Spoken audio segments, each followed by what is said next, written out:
bandiraɓe yeɓiyankoɓe ayaw Piindi TV ɗo gonɗon eɗo gonirɗon on calminama on juurama on ñaganama Allah moƴƴere kono kadi on bismama e yewtere men Paamen Pamminen yewtere nde gowɗon hebde e kala yontere umorade e rédaction Piindi radio en calmini bandiraɓe caggal yettude Allah en juuli nelaɗo Allah sallllahu alayhi wa sallam kono kadi en jetti jingnaɓe ɓe en ñaganima ɗumen nde Allah ɓumnata ƴeemumen kañumen e mayɓe julɓe kala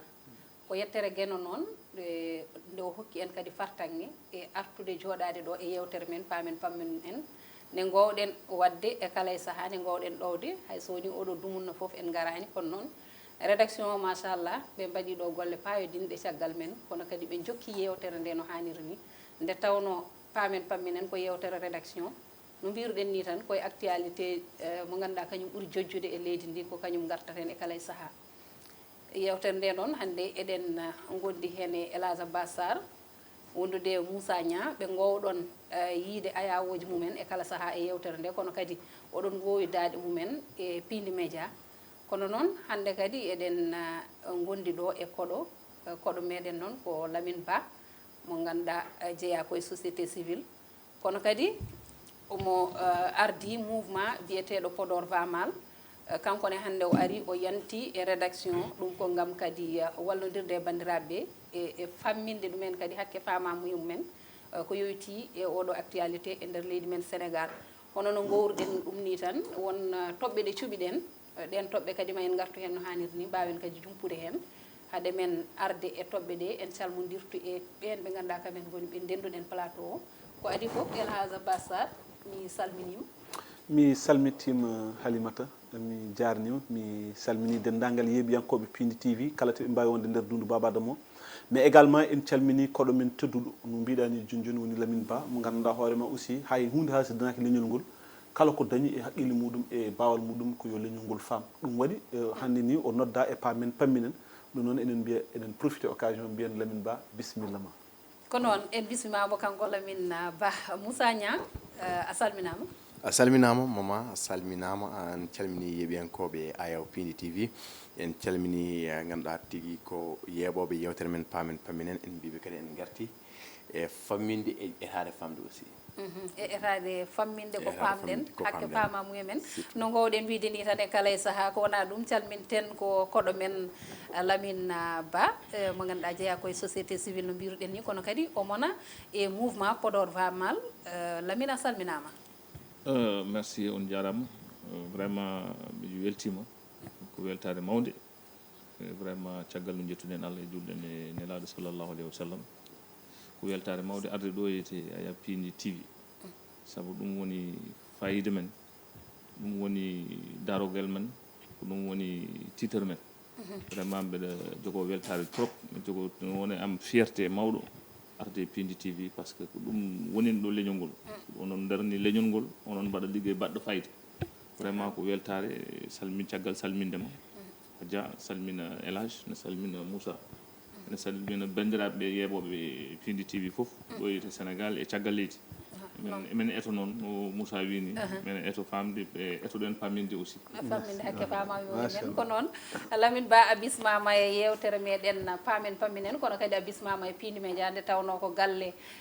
mo ganduɗa ko galle fulɓe garɗo foof ine jogui hen gueɗal garɗo foof kadi ine wawi hen hollidde yiyande muɗum kono kadi ne wawi hen wallodirde e bandiraɓeɓe no mbirunoɗen ni e gardidi hande toɓɓe meɗen ko nayyi toɓɓe nayyi ɗe sikki ala hannde mo haali haala actualité leydi Sénégal la budda kala ko ganduɗa kañum woni hannde oɗo ñalawma agression Maimouna Ndour Faye jayndiyanke gardiɗo 7TV ayawo ko ganduɗa kadi ko yeɓetego e ɗo e nder leydi ndi agression mo ganduɗa kadi muusi bandiraɓeɓe foof so tawi en ɓenni nden toɓɓere ma en gar e dialogue national e gardugol hoorejo leydi ndi waɗi ɗo altine e talata dialogue o kadi joofi woodi kadi ko eɓɓa hen woodi kadi jencudi keɓani hen eko yoyti e juɓɓingol sumgoji lefol laamu tawi woodi ñalawma jaggaɗo woni le 2 juin woni proposition mboɓe mbaɗi kono kadi toɓɓe goɗɗe jalti hen ko wona ɗum garat hen koye amnesty mo ganduɗa ko amnesty général kalaɗo tawi yalti koye dialogue o kono kadi ɓendinama toon to e conseil des ministres woni batu jagorɗe tawi kadi koye gardugol hoorejo leydi ndi wonno ko wona ɗum ma en gar kadi e musalla kadi mo ganduɗa heeɓi ɗo leydi ndi to banggue rendo woni société woni laana yiwka ka toon to Ndar kadi yooɓi pittali sukaɓe hewɓe e ɗe ɗanle ɗe ndewani e lawol to hunde ganduɗa kadi ha hande nana une kono ronkanama yo ɗiggude eɗo ɗanle ɗe ndewani e lawol ko ɗen toɓɓe goni toɓɓe men hande ɗe gadduɗen gam yewtidde hen e bandiraɓe ko adi fof ko Elage Bassar gadortomi e Elage hande mi wiyata ni jayndiyankoɓe kono hande ɓiɓɓe leydi ndi fof hande ene pinir musalla mawɗo finde tan wiye wonde Maymouna Ndour Faye waɗama agressé agression o mo ganduɗa ko agression musɗo mettuɗo kala ɓiɗɗo leydi hande wonki mum huɓɓi e alhaali o tengti e jayndiyankoɓe kono kadi tengti kadi e rewɓe an holko pamɗa e oɗo agression Maymouna Ndour Faye eyyi ko adi fof quand même ko musal ngal dañimi ngal gandanɗa hoorema so Allah mi andani holno foti par ce que huccidde mi wiyani ni wondemo de jayndiyanke mais huccidde nde debbo ni yiwɗum vraiment ɗum kam mbeɗen tan ene waɗi ɓe gandanɗa hoorema en jogui ɓerɗe taw ɓerɗe ko kaaƴe gon tonete par ce que vraiment mi wawa wadde imaginer hande neɗɗo mo ganduɗa hoorema an sa heeɓi kabaru an bonɗo an lamɗo an moƴƴo an bawɗo wonde foof kala nde keɓɗa kabaru moƴƴo pewɗo dewɗo lawol ko jayndiyanke hokkuma ɗum mais holno kuttirta e on ɗon jayndiyanke aɗa waɗa ɗum ko mbaɗɗa ko ɗum vraiment hunde ganduɗa hoorema min de so Allah en musimi ha yesso Allah te kadi mbeɗa ñaago laamu Sénégal yo waɗa hen lumiére par ce que ko ɗum ɗon woni ko dandata meɗen so waɗama lumiére ha andama hol waɓɓe ɗum mbaɗe pinir no hannirta ni hen ko ɗum ɗon ñagotoɗen vraiment muusi taw ko kuule kiisɗe fawayi mumen Moussa Niang en tant que jayndiyanke walla en tant que tan hayso ko ɓiɗɗo leydi Sénégal tan hande ngal ɗo baɗal ngal ganduɗa ko baɗal musgal baɗal mettugal kono kadi kantoringal holno pamirɗa ɗum jarama Alimata mi mbiyami tan ko Sénégal jumpi e maayo ngo ganduɗa ko bonande woni yeeso so tawi ko laana mbiten ka fuɗɗima wobde ndiyam to paɗen to fewani nane nde jimi ɗum subaka aɗa yiya wone postaji e nder ɓoggi karalle postaji ɗi pewani ayi ko so diwi ganduɗa ko o wonde jayndiyanke o wonde goɗɗum moni fof ko yinnamade tene foti jogade hurum faade goɗɗo wonde hen nawri ɗum banggue politique omo foti waɗede ni o nangam omo foti waɗde compensation mo jiiɗa ƴiƴe mum ne wala te ko waɗa agressé fota ni newede batte politique ko caggal émission mo wadde Farba Ngom ɓe jooɗima ko hakke waktuji ɗiɗi haaɓe jewta Maymouna noon yoga e lundiɓe Sénégal cikkata kanko omo heerode régime président Macky Sall aduna wonko sikkere taw wonani aɗa sikki Halimata Dia omon ɗo gueɗe makko fof ko alhamdulillah rabbil alamin te ko sutur tan mon fof dogal koye suturaji cuulel dewel dogi ha darni entreprise mum ganduɗa ene yeeɓe nder leydi ene jeeya e média ji ɓurɗi heftinede on foti wallede kono wona waɗede agressé min ko mbiyami ni omo tiiɗi fitano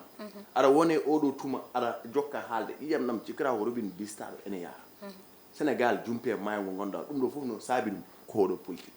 te hay goto yiyani e nder émission mo waɗi o wasde leldare adunde ala fof ɗo hillani ganduɗa ko parti au pouvoir walla ɗo waɗi dénigré opposition elle a convenablement joué son rôle de journaliste eɗen mbiya noon ko gueɗe mbaɗini noon Abbas wini que justice soit faite mais enen noon Sénégal yiyata hunde waɗe hande ɗo waɗa ɗo ɗon serta hen pourquoi watta poursuite aji Alimata Dia an saɗa doga hande nden Dakar o haqqille pecciɗo joguiɗa haqqille pecciɗo à chaque fois sac ma ne wawi deftere machine ma ne wawi nawede portable ma ne wawi nawede périg ma ne wawi wujjede insécurité totale walla ni gañaɗa hay walla ni gañaɗa insécurité totale woni leydi a meeɗa joɗade yontere taw nana neɗɗo waɗama agressé taw nana neɗɗo warama havre de paix mo Sénégal wiyetno on ko majja laaɓi ala sécurité ndi leydi surtout ngo wuro saɗa ummo fuuran natɗo ni mbiraɓe arte gural wuyɓe ko hunde hamnide ko hunde musde hunde kadi mettude oɗo agression Maymouna Ndour Faye enen kam mbiyeten ko en jonnani ɗum kadi moni foof hande beelol mum o wi e kala ɗo mbawɗa wonde tengti e jayndiyankoɓe saabu en tolnima e jamanu mo ganduɗa so tawi a jooɗima e ayawa habrirde walla ko wayno haalirde aɗa haala aɗa jogo ni kulhuli aɗa jogo kulhuli par ce que en tolnima e jamanu mo ganduɗa hande a haalat ɗo so tawi waɗi Moussa heedi ko opposition sone waɗi ɗum arrangé ne yaadi hen so tawi élage kañum wonani toon waɗani ɗum arrangé wonta goɗɗum wonta caɗele hande hay analyse uji hay so tawi wona e banggue politique ni woni analyse uji tan sa renaki so tawi aɗa waɗa ɗum ko wayno lamba en walla gonata koye ɓedde gonata koye yuritade Maimouna Ndour Faye noon en jii machallah darde muɗum no Moussa wiri ni Lamine Ba en tant que société civile kaɗo gonka hande gonka leydi Sénégal tengti e dawrugol ngol hande ɗo reeɓi ha yetti ɗo e yimɓe ɓe e peccor mo addi o e yimɓe onon en tant que société civile beele onon won darde walla peeje ɗe ganduɗa oɗon goni hen d' abord ko vraiment musal tan musal par ce que d' abord avant société civile mom a haalat en tant que neɗɗo d' abord haalat en tant que humain d' abord ko onon mbatte massaw ko onon mbaɗa mbiyanmi onon dokkami expression de manifestation de solidarité o par ce que ko fonceur mum waɗa attaqué waɗa agressé ko Maimouna Ndour Faye e nder ligguey mum waɗama agressé ko corporation o fof waɗa agressé donc wono élage wono an wono kaltu journaliste woni hannde ko kañum waɗa agressé hannde ko liberté de la presse waɗa agressé nde ɓeydi musi noon par ce que hanki jamma mbiɗa haala ɗum élage jum hanki jamma toon min gonno émission c'est à débat avec Maimouna Ndour Faye pardon avec Mamadou Awa Ndiaye min gayni nde ko nden o fonno wadde recevoir honorable men haala élage joni mbimi min gayni émission minen ndewi ɗon e couloir o men jewta ɓeɗe toñama ni omo dari omo jala vraiment no tinimini ɗum ko vraiment ɓernde musde mais il faut ko mbaɗa ko kalɗa ko a haali a waɗi ɗum résumé fof ko yimɓe tolnima e Sénégal neɗɗo ɗo suusa haalde miijo mum joni ko ɗon tolniɗen neɗɗo suusa haalde miijo mum en tolninoma Sénégal mo gonɗa kala ko jiɗɗa haalde aɗa wawi haalde kala analyse mo jiɗɗa wadde aɗa wawi wadde mais joni kala kaalowo nen miijo somi haali ma yimɓe gone ƴettademi ma yimɓe gone huddemi e nder réseaux sociaux ji donc yimɓe fof kulti haalde kala joɗotoɗo e télé saɗa haala koreji ma nodde to mbiyanma he hélas ƴeew ko kalta ko he hélas wende ko kalta ko donc ça dit ko ɗon anduɗo kaɗɗa ko ɗon tolniɗen e Sénégal hannde woni ko Moussa wi ko ɗon tolniɗen e donc sen tolnima ɗo noon hannde min vraiment miijom fayede ke hol jogoɗo laamade Sénégal après Macky Sall hol lomtotoɗo Macky Sall o ko on jogui haaju on jogui liggey par ce que to tolniɗen ɗo ko jikkuji ɗi d' abord poti fewndede à tous les niveaux par ce que politique o mo gonɗen joni en meeɗa andude ɗum hannde politique o koko yeehi ha nder galleji mawniraɓe jiɗɓe yumme baba hankkadi certi saabu politique oɗo hannde nde déchirure wiyete ko déchirure feccere vraiment e nder galleji partout même dans les services a yiyate service yimɓe kaldata yimɓe massadirta par ce que probléme ɗo jeeyami ɗo jeyɗa a suusa haalde ɗo tant que a haali ko boni e neɗɗam e leader ɗam vraiment je suis prêt à tout pour ça maintenant goɗɗo analyse o woni d' abord mbaɗaɗo attaqué ko debbo Maimouna Ndour Faye ko debbo waɗa attaqué aussi e mois de mars aussi hono Moussa jonjiri ɗum ni joni mois de mars ko journée de la femme holto debbo foti hormede debbo foti waɗede santé ko on période agresseur waɗe choisir pour waɗde agressé Maimouna Ndour goɗɗo miijo aussi yahat e pourquoi moment oɗo pourquoi oɗo saaha oɗo yiminen kala haala amnesty men dartu hen saaha oɗo président nen haala yo yimɓe jaafidir saaha oɗo yiminen kala haala pardon saaha oɗo yiminen kala haala jeeƴere ko wayni ara natti hen ko woni motivation ɗiɗi holko woni caggal ɓen pourquoi ɗo oɗo saaha toujours étirde tan il faut ko yimɓe mbaɗa hen mbaɗa dépassé souvent histoire de condamnation il faut que yimɓe jaaha au fond des choses il faut des solutions radicales au fond ƴette yimɓe mbasa wadde maslaha e ko wayni par ce que agression ji ɗiɗo bawɗo ɗum wadde o kam arno ko warde arno ko warde vraiment ko muusal ɓerde vraiment ko ɗum anniya mo joguino o ɓuuri ɗo so tawi en ƴeewi no hunde yaari ni jomum arduno tan ko warde hay sa ƴeewi ko wayno Mamadou Awa en no kaldi ni so tawi a ƴeewi les faits a ruttima e les faits andat vraiment sago makko wonno walla anniya makko wonno ko yoɓade fittanu makko kono noon Allah waɗi koni yaari ko wiide tan kam en tout cas yimɓeɓe ne gone caɗele ɗum ɗo ko ñawande nde ganduɗa ko fonde safrede tawa noon koye nder meɗen safrate ko wona ɗum payten koye toɓɓere men wonde hojomaji ɗi ko dottani toɓɓere wonde nde en kaali joni deuxiéme point meɗen ko alhaali dialogue national Moussa Niang koye ma paami dialogue national mo hoorejo leydi ndi président Macky Sall ardi yuɓɓinama ñande altine ñande talata nde tawi foof jeeyi sababu muɗum ko gam ɗeɗo caɗele ɗe ganduɗa leydi Sénégal nani hen woni holɗum juɓɓingol sumgoji caggal nde riwta caɗele mbaɗi pele heewi haaluji keewi jibru waɗi o felliti wonde yo dialogue national waɗe beele yimɓe ɓe ina mbawa yewtidde ƴeewa hol feere nde mbaɗata ha mbawa darnude ɗiɗo sumgoji juɓɓina ɗumen Moussa holno jiiruɗa ndeɗon yewtere nde ganduɗa daɗɗama ha yuɓɓinama e nder balɗe ɗiɗi Macky Sall wona o woni deuxiéme dialogue makko dialogue oto ko tonga hen dialogue ɓennoto holko tonga holko jibinani Sénégal moƴere cikkuɗa jibinani haydara ami yani ala non mi yani holko oɗon dialogue fewni sah dialogue goɗɗo no watte yiyandam bien sûr mais Moussa wonko jibin kay non haydara jibinani fata ha o ɗumina hade alan no wayi e wayno duɗal ne huuɓa payda ɓurel essence e ɓurel ndiyam ndiyam ɗam ne wawno jibɗum ha laaɓa kono oɗon dialogue ɓeydi huɓɓude ɗum nde on dialogue wonɓe jibinani hunde de Moussa ko wayno Karim wadde en hande ko wayno Khalifa ɓen ko outsider ɓen omo andi haydara mbawa naftude Sénégal Karim Wade Khalifa Babacar Sall sondage uji so ñalli mbaali ko outsider Karim Wade jafɗon konngol ngol noon holko Sénégal eɓe dardaram hol yitere nde yimɓe dardaram Karim Wade o kalis kewɗo rewre 138 milliards fawan ɗum e tabal wiyani min neni kalis mon nene on ko banggue min joñi ɗum ene jogui nationalité française wona sénégalais on ko banggue min joñi ɗum Khalifa Sall c'est la même chose desnade mairie jawɗe konngol ngol de desnade mairie nayi kalis min desnara ɗum Sénégal kadi duuɓi makko ni kokkanimo Khalifa Sall jaaɗa ha woyi wi mi jaɓi ko min waɗi waɗa gracier yalti ko grâce o yaltiri non voilà wona grâce présidentielle mbaɗaɗa gracier yalti on min joña ɗum joni noon on dialogue ko ɓeɗon wonno opportunité mum saabu nde Macky Sall wimo ko photo mo mbatton lorñe o waɗi ko gonga ko photo ma min mbaɗata lorñe Khalifa en ɓen hande ngala poids eɗen gandi hande poids Sénégal jogui ɗum o joni an dialogue oɗo hol jencuɗi heɓani hen nde joni Macky Sall mo waddi dialogue arɓe ne mbaɗi wutteji mawɓe ɓe non mais alan mbaddata dialogue alimata seɗen kaala haala rédaction walla haala journalisme so tawi yewtere journalisme jewtitta koye journaliste eɓe wona tappoyoɓe to martoji ɓe ɓen gandi ko oto no wistirte ɓega gandi holno daɗɗude fewnirte en tant que kaldra ko jandiyankagal kaldra ko Abou Samba Diop en hamme Amadou Ly en ko politique o noddi sappo e jeegom candidat walla sappo e jeeɗiɗi hay goto jaɓani wadde e ma dialogue ɗiɗo hay goto jaɓani arde eɗo noon eɗo Abbas Fat hay goto jaɓani wadde e ma dialogue ɗum noon foof Macky Sall on fonno ƴewde wona to yanaɗo koto ferguinaɗo o fonno ƴeewede ferguinama guil 2020 yande ma ko dialogue o haydara ala wawa ɗo hankkadi taƴi figora yimɓe mbaɗata lorñere pelle ɗe fof podor vamalen pelle ɗe fof hande ala fof komi jiyata sowona yo sumgoji mbaɗe leydi ndi waɗa ɗum tan waɗata apaiser le climat wona dialogue wona yewtere wona haydara ko noon Moussa min kam mbiyatmami ko min kam dialogue o mboɗo yaadi hen mboɗo yaade dialogue o heddoto ko fonnoɓe arde nottoɓe ko fonnoɓe arde noto saabu yimɓe so luural waɗi hayso enen ɗiɗo Moussa so tawi en luurodiri alay saago jewtiden sen jewtidani en jiitodirta ɗon en mbawi holto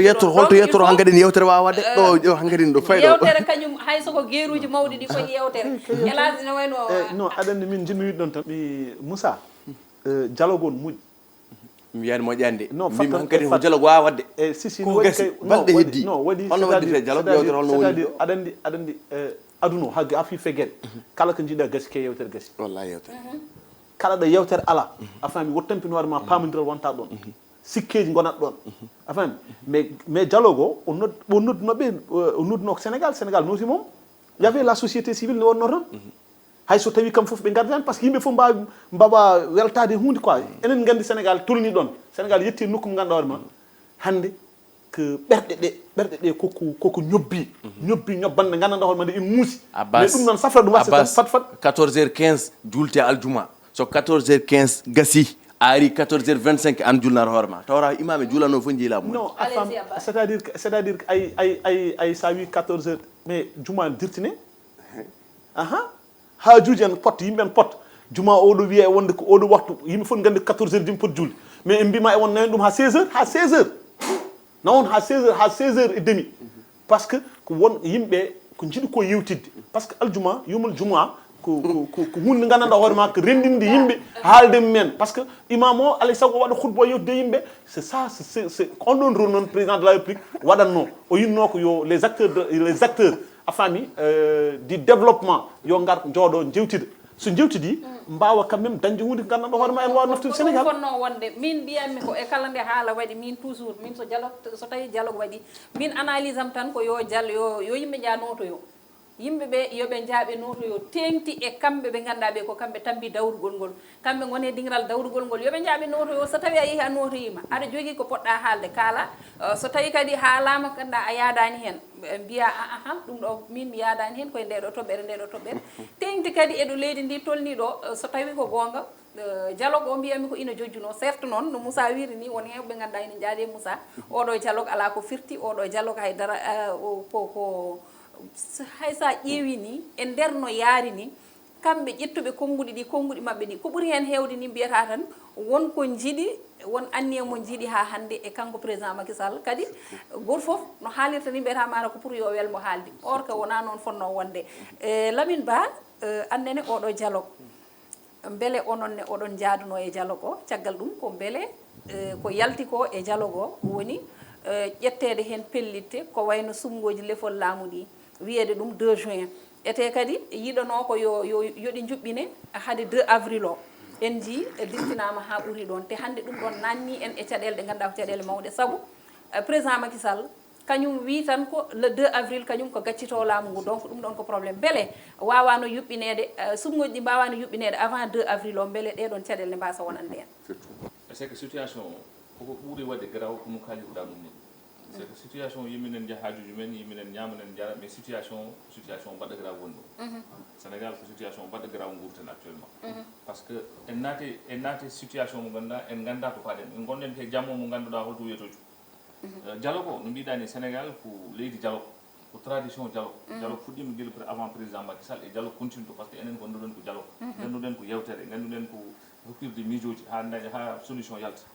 il est bon noon ɓe sikki tawde ko Paamen Pamminen mbiɗen mbaɗen rappelé seeɗa histoire pourquoi dialogue o walla ɓe sikki c'est pas la peine si c'est important ganden quand même ko addi dialogue o addi ɗum ko PDS caggal no Karim waɗa éliminé conseil constitutionnel e candidat ji ɗi en mbaɗi proposition de loi caggal commission d' enquête parlementaire en mbaɗi proposition de loi pour que yo élection ji ɗi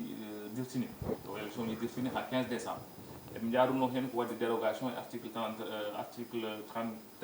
31 pour wadde hen dérogation à l'élection o wadde dirtini ha 15 décembre so 15 décembre waɗama élection o dérogation on iwat e constitution eɓe mbaɗi proposition de loi président Macky Sall haade proposition de loi waɗede o par ce que a député ji haade mbaɗi proposition de loi mindat président de la république pour namno ɗum miijo mum so miijo noon aɗa jogui droit kanko président de la république omo jogui prérogative wiide mi ala hen omo jogui droit wiide mbeɗen hen omo jogui droit wiide aussi vous êtes libre ça dit que je prends acte wonno wiide o wi je prends acte l'assemblée est souveraine parce que c'est un pouvoir constituant no wiyete ni emi jogui pouvoir et des lois constitutionnelles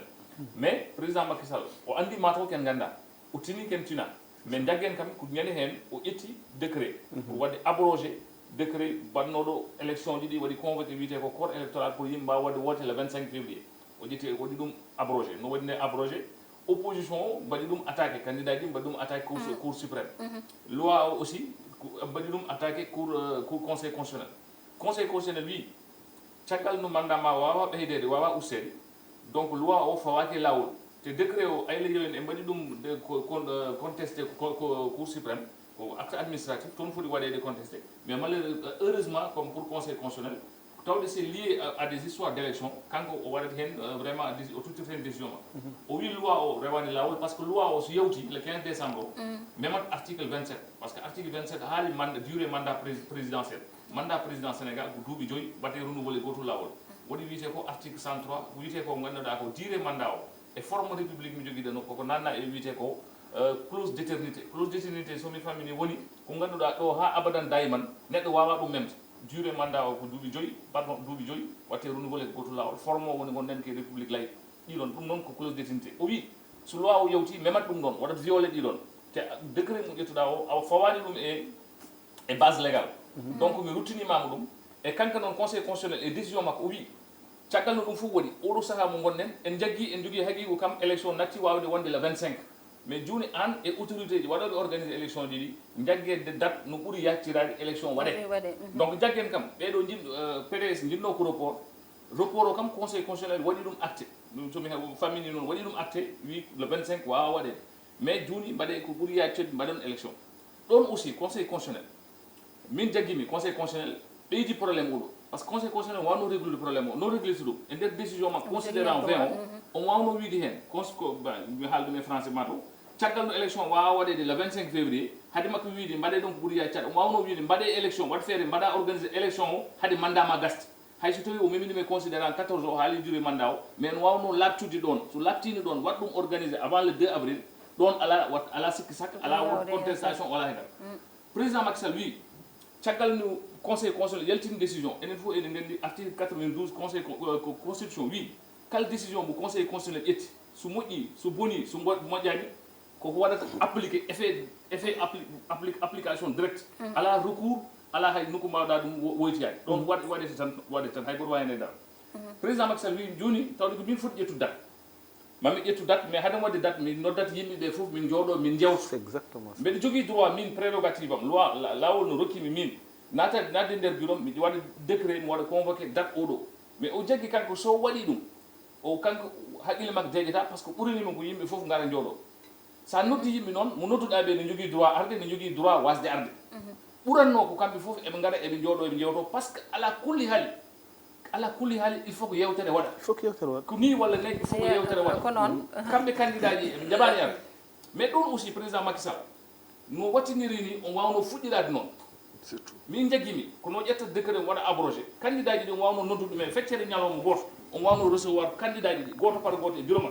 o yaɓa élage situation ko ɗo tolni ko ɗum ko jiimi ko ɗo paaɗen mbeɗa jogui initiative noon wadde abrogé corps électoral décret o pour dirtine ƴeewen holno jewtirɗen hen mais Lamine jaftoɗa rek seeɗa so tawi mbiɗa wawi nadde yewtere nde mais an a sikkani beela sikkani par ce que hojomaji ɗi ko dottaji aɗa andi ko arti ɗo ko déjà pamminen koko yahata waɗat avancé toɓɓe ɗe garat ndeɗo toɓɓere ari hande en jewti hen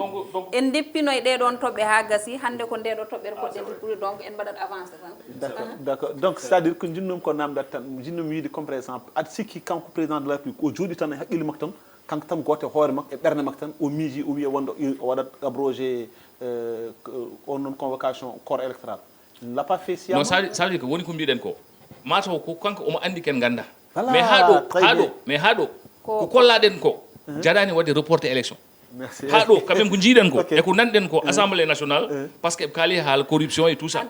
en jiyani taw ko woni valable wadde sana ko haalani men taw kanko en tant que président de la république maintenant pour jofnude dialo ko candidat ji ɗi garani le premier concerné mais toujours est-il que min à mon avis e mbawno arde tan eɓe gadda miijo mabɓe hay so tawi eɓe jaggi miijo o fewta d'ailleurs président Macky Sall yiɗino wadde ɗum rectifié par ce que wi mam waɗmo recevoir 11 heures maintenant kikiɗo mi waɗa recevoir heddiɓe mais ko jiiɗen ko e premier jour dialogue o kam wona dialogue premier jour o kam en paɗani hen e dara par ce que ko cinéma wonno ko jiiɗen ko cinéma maintenant ko commission ji ɗi liggi commission ji mbaɗi proposé ɗon gaynirtimi le 2 juin et ensuite woni probléme goɗɗo woni ko mbiɗen ko joni jammo mbo wiyatani taw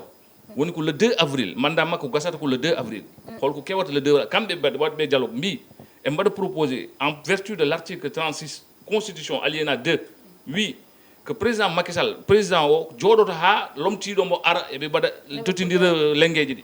donc article wino maintenant joni le 2 juin ɓeɗo par exemple société civile o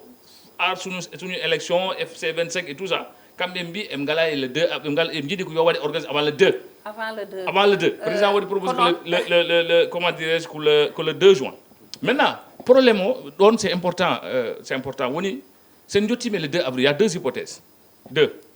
hypothèse uji ɗiɗi goto woni président Macky Sall no wini so heeɓi landi rapport o nelda ɗum conseil constitutionnel totta ɗum haalanamo miijo mum holko foti wadde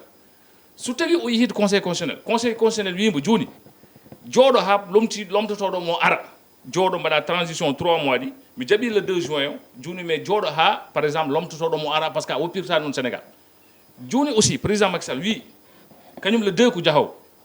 te probléme mawɗo woni hande so wi situation mo gonɗen o loi waɗani ɗum prévoir constitution waɗani ɗum prévoir par ce que constitution waɗi prévoir ko décès so neɗɗo sankima so président o sankima yalla woto yaw so démissionni walla so tawi gandani jogui maladie kaɗɗo ɗum wonde mais en gona ɗin situation a supposé maintenant so tawi par exemple conseil constitutionnel wimo mandat ma gasi arata ko président mam jog Mam Diop non so ari Sidiki Kaba wonko fuddi haalde hanki processus ko kalta ko ne waɗi fayida kono noon hojomaji meɗen ko mais ganden kam ko situation o c'est une situation très grave gonde ko caɗele mawɗe kay woni hen ɗo joni oɗo situation kam so tawi ko gonga koye ɗum ɗo mawɗo jamma mo wetani ko hen gonɗen wala ɗum noon yalla hokku sutura en tout cas kala ko wawi hen wonde ko woni yesso daɗani guite caggal ɗum payaten koye loi amnesty Elage Bassar oɗo calok en jii proposition ngaji jalti hen loi amnesty haalama ha kanko président nde o huccodiri e jandiyankoɓe nde en nani nde jandiyankoɓe kaali haala amnesty kaalateɗo amnesty nana haale o wi ko wonde amnesty ko toon to assemblée nationale ko toon ɓenninte caggal ɗum nde ɓe mbaɗi dialogue nde amnesty haalama hen o nawi ɗum to batu jagorɗe kañumen ɓennini ɗum faara ko toon to assemblée nationale oɗo amnesty Elage holno jangguirɗa walla holno paamirɗa oɗo amnesty caggal ɗeɗo caɗele ɗe sénégalais ji goni guila 2021 ha ɗo ɗiɗo fitinaji ɗiɗo boneji yimɓe mbasi pittali mbasi jawɗele mumen mbasi liggueyaji men e foof e ko nandi hen mbeɗa yaadi hen mi yaadani hen mbeɗa yaade amnesty o mi yaada hen amnesty mbeɗa yaade amnesty o comme par exemple président de la république aɗa andi amnesty wona ko ɗum hunde ganduɗa hoorema peut-être ko gouvernement waɗat étude o mais ko gasnar ko ɗum ko assemblée nationale wona kañum wotat ɗum par ce que wotat ko des faits manam ko waɗa wona neɗɗo ni yafte mais ko waɗa bonandeji baɗaɗi tan walla caɗele baɗaɗe après ɗum ɗon peut être ko ɗum ɗon amnesty arata itta ɗum ɗon ha laaɓa wiya jomumen on mbaɗani ɗum ɗo jadirimi hen comme par exemple président de la république sa ƴeewi mom a tawat ndeysan omo yurmini quelque part o wonir ɗon ko joom galle galle ma saɗa wone galle ma sukaɓe ma no mbayi wawde sifrade foof sindok sago ma taw ka dendino sukaɓe foof gona e place goto hayso ɓe boni ma eto wajaɗe ɓe mbiya ɓe gartiraɓe e place goto omo jaaki haɗimo wondide hen on banggue mbiɗa wonde makko banggue goɗɗo haɗimo wondide hen e hadde kam ko wondide hen woni comme par exemple hande a faami e jamma e gonɗen ɗo sénégal naɓe pop paadi ko yo laaɓ par ce que bonandeji baɗɗi no wayni ɓurtude no wayni sofde no wayni tan wasde ɗuminde sindokka sagoji laaɓa car ande hol waɗɓe ɗiɗo fewuji a faami so tawi andama kadi so gandama yafuya fotani wonde hen boom so andama jomumen pour que waɗede condamné fermement pourquoi pour que goɗɗo yiya ɗum ɗon wasa wattude mais ɗum ɗo jangga jaam c'est sûr et certain que yimɓe mbasa nattude e situation baɗo ni gonka waka ni janggo e jaam so tawi eko aroyta yimɓe keeɓi en ñagaki Allah kam hebde caɗele tolniɗe ɗo Lamine annene oɗo amnesty eyyi amnesty kam wona guulel Sénégal par ce que Senghor waɗi ɗum hakkude men Mamadou Dia Abdou Diouf waɗi ɗum avec les rebelles MFDC Abdoulaye Wade waɗi ɗum e affaire Maître Babacar Seye loi Ezzan président Macky Sall aussi nen waɗi ɗum adopté conseil des ministres foti nawede meɗen en procédure d'urgence assemblée nationale mais sur le principe ne Elage wini kala kato fati ene deƴƴe leydi kala kato fati ne adda ndiyam ɓuuɓɗam e leydi yimɓe fof no gondi hen mais question ngaji ɗiɗi aussi won miijoji mo ganduɗa yimɓe mbawa ɗum wasi miijade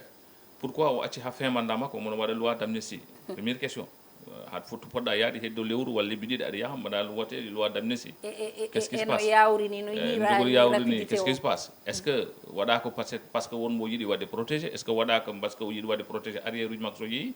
est ce que aussi ko wiyete ko ɗum watte ko ngurum to less est ce que ala ko wiyete ko le protocole du Cap Manuel est ce que ala est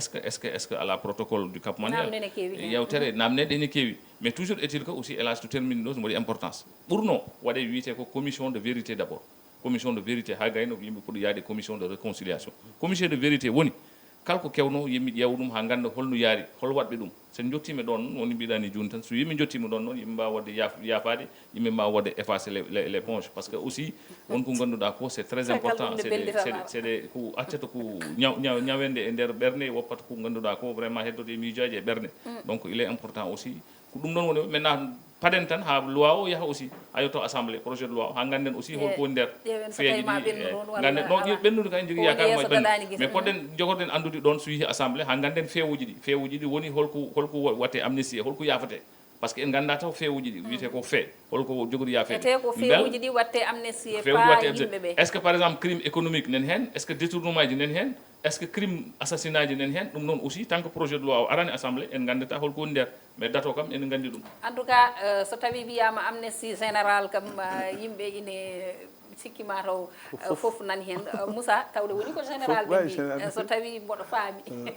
amnesty kuptiɗin ɗo Moussa Niang an holko kalta e amnesty o sona ndeysaan affaire o yooɗino no feewi vraiment mais ko sakkeɗo son excellence le président Macky Sall carte ɗe jiiɓori mum a boni c'est pas qu'est-ce qui lui est arrivé mais anda holko saabi c'est un père de famille aussi non on a père de famille on a père de famille ene fof ken père de famille en Abbas non un père de famille non on a ene fof ken père de famille mais jiɗmi wiide tan ko sakkeɗo jiiɓima quoi jiiɓori mum tellement carte ɗe waɗi brouillé no wimani historique Sénégal amnesty kala nde amnesty arno ko yidde wadde effacé ganda ko quelque chose de regrettable parce que Senghor Mamadou Dia o mandi ko feɗade o sohiri Mamadou Dia mais ɗiɗon fof yahano ko ha ñaawa ha gasi nde amnesty o fuɗɗi waɗede mais ɗo probléme o ko enen ɗo hay ñawore taw waɗani taw so tawi wiyama amnesty ɗon Mamadou Dia ene wawno wadde contre attaqué par ce que mandi ko toñaɗo so woni holto waɗa noon nawanno ndeɗon ñawore kanko wawi heɓde gonga ɗum ko deuxiéme eɗo noon Abbas joni an ɓe ganduɗa hanki saɗa hanki tan aɗa daara loi exempt 7 janvier c'est la même chose wiya ɓe jaggama ɓeɗon mbaɗi Babacar Seye walla ɓeɗon jeeyi ndeɗon mayde ha Abdoulatif Coulibaly en fof bindi en meurtre sur commande e ko way noon Abdoulaye Wade ara mbiya kaɗo haala yo muɓɓe ha laaɓa hol perduɗo ko ɓesnu Babacar Seye e Babacar Seye mais parce que c'est important en ñawanoma d'abord clédor lelinoma presque ma 12 ans ɓe ñawanoma déjà donc woni ko wiyete ko joni tan eɓe ñawanoma ha gayni après noon amnesty ji fof en jii ko mais joni supposons ndaren ɗiɗo manifestation ngaji suhaaɓe yaltuɓe hollude mettere mumen manifestation Sénégal kam ko anda démocratie o haali joni ko layi non attends kande ko amnesty wonde amnesty ko manifestation les émeutes manifestoɓe aussi les manifestants là les manifestations les émeutes voilà ɓe hen ɓe noon les familles qu'est-ce que 50 quelques jeunes ala mais an ces manifestants là c'est père de famille mbiɗa ces 50 jeunes là an oɗo Moussa en tout cas Moussa c'est un père de famille mais les ɗum ɗo force de défense et de sécurité ɓen gona père de famille ɓe mbarama hen ɓe piyama hen ala fof ɓe mbaɗaka si won fiyaɓe en ha maayi mais nos biens là les biens qu'ils ont gaspillés ala nos biens là noon les biens nos biens là bisuji men duppaɗi Auchan ji mais neɗɗo wawi ɗum neɗɗo wawi Auchan neɗɗo est ce que wona crime fittan neɗɗo wawi Auchan ala fittan neɗɗo wawi Auchan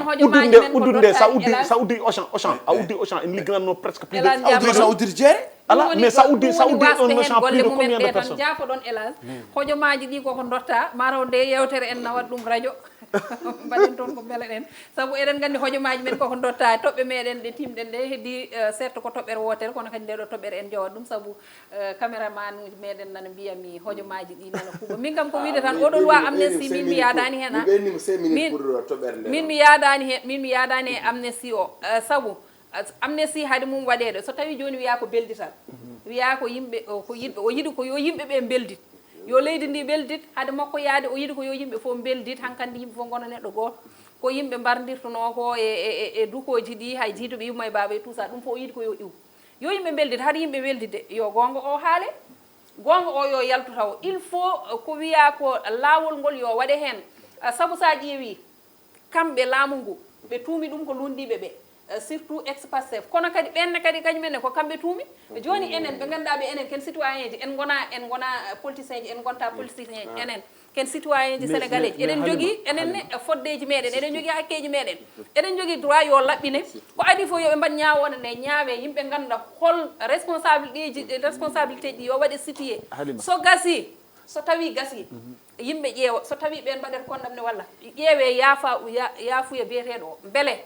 yaafuyo ina woodi yimɓe ɓe ina mbawi yaafade so yimɓe mbawi yaafade wona beldital ngal fuɗɗo arde saabu hunde foof kala ko jiiɗa waɗi ko laawol waɗi ko no foti rewrede e ko nandi hen kono finde tan wiya amnesty hande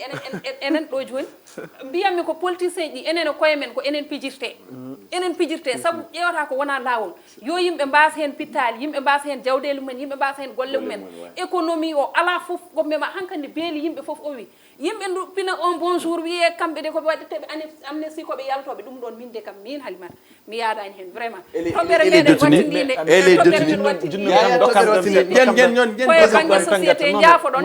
c'est-à-dire min junnem ko dokka kam seeɗa lamin tan mi ñamɗo lamin seeɗa deuxième point hojomaji ɗi ko gasɗi lamin toɓɓere men wattindinde ko laana yiwka ka to Ndar en ji pittali keddiɗi hen ɗi ha hande tonggode nde nana yaaha ne ɓeydiya hande ene yaare e nogas e jeeɗiɗo nde mbayruɗen te kadi ne wawi ɓuura ɗon saabu noon ɗum ɗo ɗum nana ɓeydo saabu yimɓeɓe nana keddi e ndiyam ɗam ha hande te ɗen ɗo ko hunde ganduɗa ko rogere wonde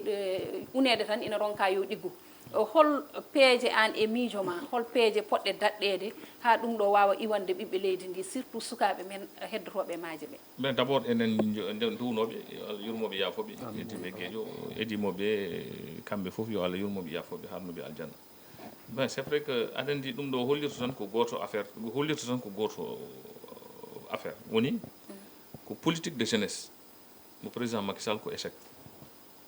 ɗon kam vraiment ko politique de jeunesse échec malgré noon bilama ka malgré ko ayde yoni président ligguima ko heewi e Sénégal ɗum hay goto wawi ɗum yeddude mais jaggen kam ko fate sukaɓe ko fate liggey sukaɓe ɗon kam ko échec o waɗi créé noon instrument ji moƴƴi DER FONGIP ANPEJ fof waɗama créé mais malheureusement probléme o nden hannde ɓeydi hewde par ce que guel 2006 mais no wayni wadde takarnas ɗe duuɓi ɗiɗo ɗiɗi meeɗa wayde noon te aussi le probléme woni immigration irréguliére o ko nawi ko e fittali covid nawani ɗum covid nawani ɗum et pourtant mobilisation mbaɗanoɗo e covid so waɗanoma e contre pour des solutions o dañanoma mais pour kamɓe woni ko mbiɗa ko woɗi ɓe intéressé ko politique mais Lamine est ce que je peux intervenir non c'est important c'est à dire aɗani min ɗon joni moi ce que je ne peux pas comprendre comment se fait il que an suku liggoɗa han daña 500 000 daña 1 million koɗeñma ittottuma mbima ya jollana jaaha andi ko addi ɗum ko addi ɗum parce que sa joguimi 500 000 a ala yakar ne sa nani 500 000 o ma jibi nana a yiyat lawol ma non, la preuve mais attends non la preuve mi tottuma mi tottuma exemple goto hande solution o nenɗo solution o ko ndemaka oui ko ndemaka tan woni solution hande so waɗanomo valoriser vallée du fleuve aménagement mbaɗa aménagement ji ngala financement ji ngala so remoɓe nden mbawa yaade contre saison par ce que finance banque salimi finance matériel agricole ala intrant ji ala mais cukalel so dañi 500 000 a foɗama créé mbaɗi créé des universités agricoles des lycées techniques agricoles e mbaɗma formé e des métiers agricoles eɓe tottuma aménagement tottuma tracteur uji ma mbaɗanma aménagé tottuma financement ji mais sa waɗi ɗum première campagne wallay sa yi neɗɗo ne yaaha natta e haqqille par ce que aɗa andi rendement mbawɗa o dañi mais ma dañi ɗo mais waɗatɓe motivé ko affaire goto tan min mi jogui baɗam goto rewi ko Nicaragua wiyete ko Abou Thielo Nicaragua o de mais aɗa gon probléme kalis kewɗo ndin aɗa ko wi mais ça veut dire que grand man kalis oɗo holno mbaɗirtima ɗum ɗo investir hay sa waɗi ɗum investir ɗo ala yakarni ma jibinani ça veut dire ko ɗum woni probléme o ya problème de ko tubako wiyata ko désespoir aɗa andi min mbeɗa yaadi c'est vrai état o en waɗi quelque part te mbaɗi échoué mais quelque part aussi ya la population là kañumen jiɗa tampude jiɗa tampude jiɗi ko dañal taw dañal gongal e foftere e nder dañal gongal e foftere nde e nder dañal gongal e foftere nde mais kam mbaɗata ko caggal leydi se mbaɗi ɗum ɗo tan mbaɗa réussir hande a yiyat neɗɗo ummoɗo se mbaɗi ɗum ɗoyti par ce que y a pas de saut métier ay saut métier woni ko ala elage toutuma exemple goto ƴettu l'histoire de xëyu ndaw aɗa goni holɗum woni sukaɓe wonɓe pavage uji wonɓe nettoiement mi tottuma exemple cukalel ummo Kédougou ara Dakar e mbaɗanma contrat de 2 ans tottananuma e xëyu ndaw e tottuma 80 000 ngara Dakar a waɗa loge hoorema a ndeminde hoorema a waɗa transport hoorema holko wawi jibinande non aɗa on kam ça je donne un exemple moi je dis que ça c'est pas bon aɗa en famɗi mais an ay comme par exemple aɗa hande moƴƴanno ko taw comme par exemple politique on ɗon sen wode pour min ɓe jagguno des pavages no mbawi waɗede par ce que les villes modernes là comme par exemple sa yeeno hande Podor a nawi toon neɗɗo ene Podornaji a hokki ɗum tonne mais ene wawi wuurde hen la solution elle est seule s'il vous plaît ɗum ɗo ko ndemaka tan meɗen gasi Moussa Nia holko beddotoɗa e dalle ɗe to ba yandinirɗo ɗon Moussa e tonggol tan ɗo yandinirɗo ɗon puɗɗotomi ndemaka tan woni solution mais ala no woni probléme min hande somi yin laana jahowo comme jahowo a yata min jaɓata non ayatama ala ko tagui mbinemo noon 500 000 600 000 700 000 somi heewi junga manda foti probléme nanno ɗum hande financement heɓat ɗum ko joguiɗo link e ministre de l'agriculture e joguide link e ministère goɗɗo sa ala toon branlo heɓata financement kayitañima fof berelte heɗo toon pammami deuxièmement zone uji ko alane ɓe mbi ko an dar 6 heures du matin 5 heures du matin enen hoɗɓe banlieue e ko way noon yummiraɓe mawɓe sukaɓe rewɓe e worɓe ɓenen langue bisuji ɓenen paye gueej ɓenen paye jeereji marché thiaro e ko wayni sénégal e yiɗa golle non attends ko ɓuri en yidde golle ala woni cuulel woni mawɗo moni fof ɗo ndaar moni fof finata hastinta hoore mum moni fof wottinta hoore mum moni fof holtinta hoore mum moni fof ƴeewata kadi ganduɗa ƴeew kala mo darɗa ɗo jeune dawowo ɗiɗo jeeruji aɗa yiiɗum ganduɗa ko hayso léguime si aɗa yeer taɓel ene jogui compte mum banque walla compte mum wari e wave ene yiiɗi holto yiiɗi wadde investir kono ala les portes sont fermées jaha ambassade avec tous tes papiers maman uddira ɗo jaha ambassade avec tous tes papiers papier ji ma fof tout réuni ambassade ima ko refus visa ƴeewɓe kokkarama hay dalilu non mais woni sukaɓe yiɗa yaade guese ene waɗi sukaɓe sa wi ɗumen aɗa yaa guese mbiyatma ko yahani mbiyatma ko yahani et ces jeunes là comment holno mbatta ha pamta ɗum kadi en jetti koɗo men Lamine Ba min beltanimama no fewi Piindi média e kuuɓal weltanimama min jettima min jarnima kono kadi min udditanma dame ɗe Piindi média ko galle fulɓe nde jiɗɗen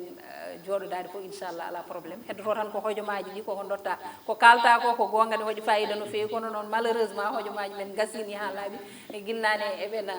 mbaɗami signe ɗum noon bandiraɓe ko ɗum ɗo wonno yewtere Paamen Pamminen arannode en hande e oɗo aset kono no gowɗen ɗum wadde ni tan en jetti Djiby Dieng woddude Abouba to banggue caméra ji to kono kadi to banggue montage o en jetteten ko Ali Fall en jetti dendagal yeɓiyankoɓe ayawo Piindi TV aadi men e Paamen Pamminen so tawi gueno ñaawi ko aset paaɗo on jarama